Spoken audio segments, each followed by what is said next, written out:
We have some breaking news this morning. Hunter Biden has defied House Republican subpoena during a brief appearance on Capitol Hill this morning, where he bucked Republican efforts to push him into closed-door testimony with this statement to the press. Already been a 5-year investigation of me. Yet, here I am, Mr. Chairman, taking up your offer when you said we can bring these people in for depositions or committee hearings, whichever they choose. Well, I've chosen. I am here to testify at a public hearing today to answer any of the committee's legitimate questions. Republicans do not want an open process where Americans can see their tactics, expose their baseless inquiry, or hear what I have to say. What are they afraid of? I'm here. I'm ready. Hunter, are you willing to go across the street? The Republican-led House is set to approve a formal impeachment hearing into President Biden today. The GOP says that this vote, expected to take place this evening, is necessary to give them full authority to carry out their investigations, per the New York Times. This week, Representative Jim Jordan was pressed the GOP's insistence on Hunter Biden's testimony. Let Hunter Biden, let him testify in open. You know, there is no mandate that it has to be a closed-door session. There's no rule. Just have him be in public. If he's going to be an ass clown, let him be an ass clown. But let everybody see it. I'm fine, and I want to do that, but I first want him in private, because in public, it's always speeches and filibusters and a handful of questions and people trying to get the big moment. But in a closed-door deposition, which, by the way, the Trump children that had to sit for, Don Jr. had to sit for in 2 different committees in a closed-door deposition. In that situation, you have much more questions.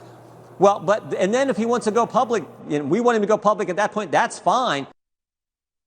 Joining us now to discuss is a former U.S. Senate candidate and founder of the Future Caucus, Stephen Olikara. Welcome. Thank you for having me. Great to be here. It's great to have you. Now, look, let's just get right into it.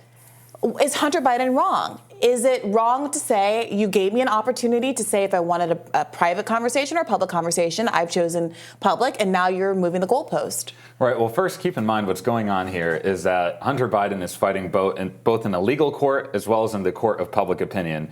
The House GOP knows that Hunter Biden is a very useful punching bag, and that's what's playing out on Capitol Hill right now. Hunter Biden is saying that, hey, let's do this in public so that we don't have messaging that's manipulated from a closed-door hearing. And I think he's exactly right on that. Look, we just heard from Jim Jordan and other Republicans who talk a lot about transparency. Let this case be out in the open and let the public decide. Yeah, the reason to do it in private would be to shield the witness, the person under scrutiny, from having some of their private information put into the public if they don't want that. Obviously, that doesn't apply here because the information, a lot of the embarrassing stuff is already out there, and Hunter Biden himself is saying he wants to testify in public. So I find that difficult to understand, although I do take the point Jim Jordan made there that the more public a hearing, the more for the cameras and the more speeches by members, thunderous denunciations on both sides. Also, he promises to answer, legitimate questions, but what I hear then is he's going to plead the fifth on everything. He could do that in private though too, right? Yeah. He could, right, exactly. But if he is pleading the fifth, or you do have grandstanding members of Congress, whatever that is, at least the public can evaluate whether we're seeing any real substance here or if it's all political gamesmanship. That's a good point, Stephen. The grandstanding can happen on both sides, and we see this frequently in hearings, that the questions seem to be the point in a lot of the back and forth that we end up getting televised here. What do you make about this idea, of this notion that we need more investigation? Again, Hunter Biden in his remarks said, look, you've been doing this for 5 years. You've overturned every rock. Is this really substantive, or is it simply a witch hunt?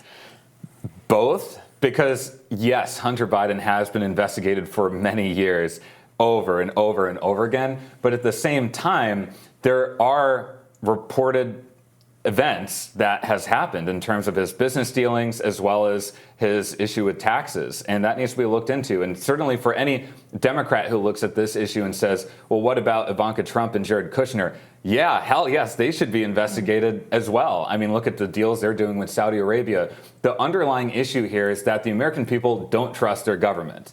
They think that government is corrupted. And they see stories like Hunter Biden and Jared and Ivanka Trump.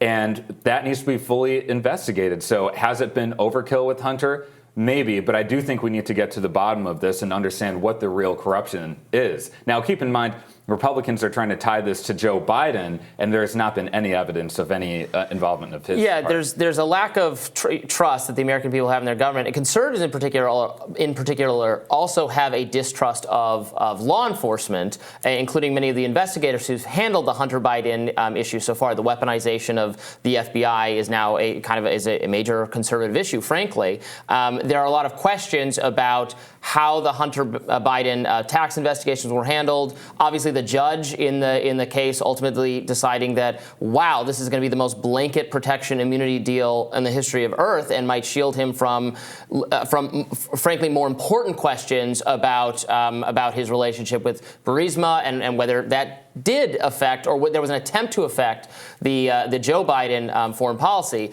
Certainly, it's fair to say there's no smoking gun yet in that indication. I would say there are the statements that President Biden and his team have made about their total lack of involvement have been contradicted by subsequent events, which makes me think that this isn't a vote to impeach him. This is a vote to have further investigation of the impeachment matter. Yeah, and first of all, you touched on a really important point, which is the weaponization of the FBI. And I think there's a principle that our country has been struggling with recently, which is the idea that no one, especially in power, as well as people who are proximate to power, should be above the law. And that's what a lot of the Trump impeachments are about, and that's now what people are trying to do with Hunter Biden. And when the FBI becomes this politicized, it's hard for the American people to really suss out what is, as you mentioned, Brianna, what's substantive and what's political here. And this is we're going into 2024 where we don't know what's going to happen, but we do know there could be a lot of election denialism going on. So just underscores a deeper issue that people aren't trusting their institutions, and we don't know what reality we're living in. So what do you do about that from here? I mean, I do hear people saying sometimes conflicting things about how they perceive the Donald Trump indictments versus the Hunter Biden indictments. I mean, I think we can all sit here and say that we would agree that we'd like things to be marshaled out in an even-handed way. If you want to investigate Hunter Biden, as long as you're also willing to investigate the Trump children, then all is fair, and that we would like a higher level of accountability, not a lower threshold for everyone, especially people in power who typically are not held accountable.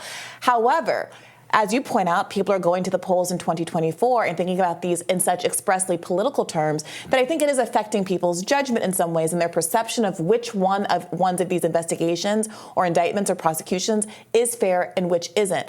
How do these parties disentangle themselves from that when they have gone so far as to create this phenomenon to shield themselves from, I think, having more substantive conversations about what they affirmatively plan to offer the American people? I think you're exactly right with that, because what's not going on is trying to address the multiple crises facing America. I've spent many years working with members of Congress, and there's a fixed amount of time to actually legislate and govern, which, by the way, is shrinking all the time. And so when you spend so much time on investigations like this, and now we're potentially looking at an impeachment of Joe Biden, it's just underscoring why American people are losing faith in their government. Now, look, do people enjoy the reality show aspect of politics? Yes, and I don't want to take that away from people. Like, the entertaining aspect of this is fine, but at the same time, this is also about public service, and you're not seeing people deliver. I mean, think about it. And House GOP leaders actually said this. What have they actually delivered in this session?